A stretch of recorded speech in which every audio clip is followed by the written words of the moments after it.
بسم الله الرحمن الرحيم تبارك الذي بيده الملك وهو على كل شيء قدير الذي خلق الموت والحياة ليبلوكم أيكم أحسن عملا وهو العزيز الغفور الذي خلق 7 سماوات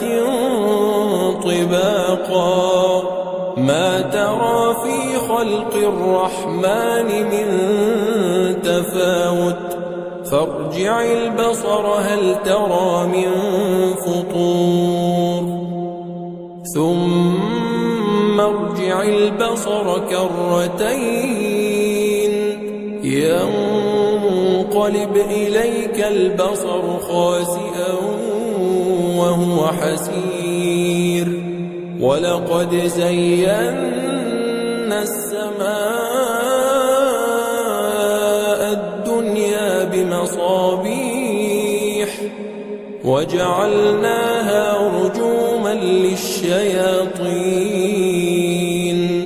وأعتدنا لهم عذاب السعير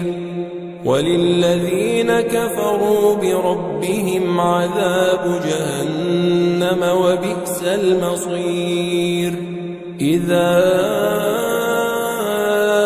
ألقوا فيها سمعوا لها شهيقا وهي تفور تكاد تميز من الغيظ كلما ألقي فيها فوج سألهم خزنتها ألم يأتكم نذير قالوا بلى قد جاءنا نذير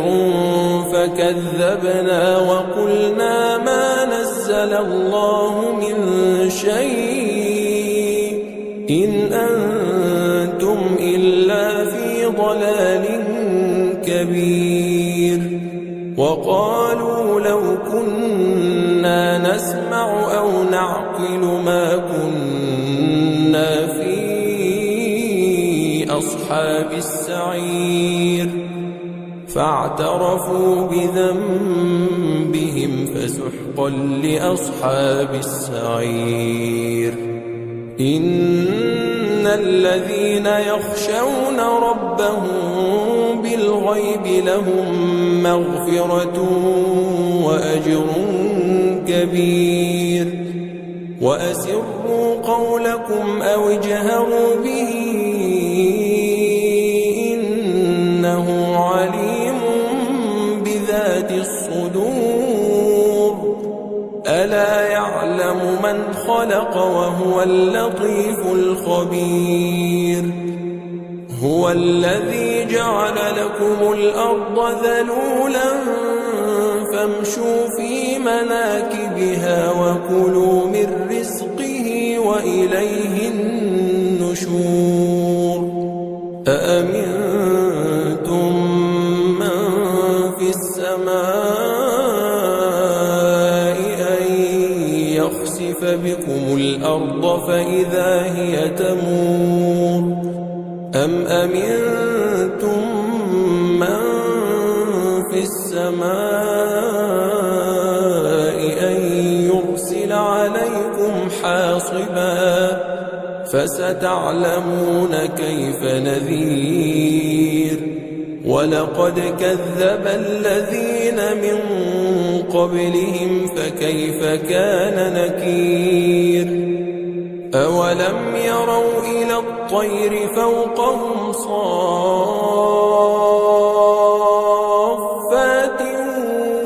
ويقبضن ما يمسكهن إلا الرحمن إنه بكل شيء بصير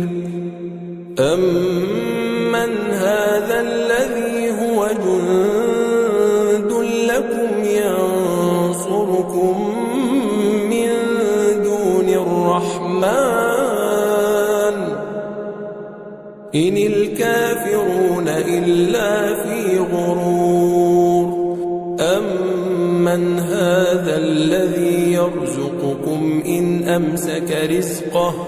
بل لجوا في عتو ونفور أفمن يمشي مكبا على وجهه أهدى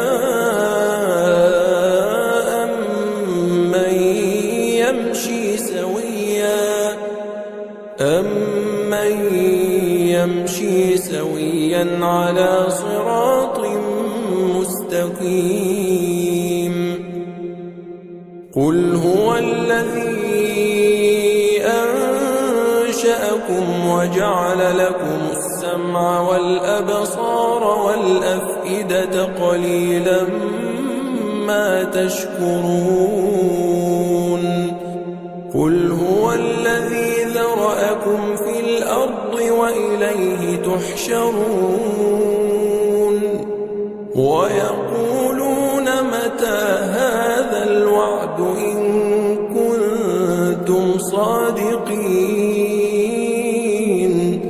قل إنما العلم عند الله قل إنما العلم عند الله وإنما أنا نذير مبين فلما رأوه زلفة سيئت وجوه الذين كفروا وقيل هذا الذي كنتم به تدعون قل أرأيتم إن أهلكني الله ومن معي أو رحمنا فمن يجير الكافرين من عذاب أليم قل هو الرحمن آمنا به وعليه توكلنا فستعلمون من هو في ضلال مبين قل أرأيتم إن أصبح ماؤكم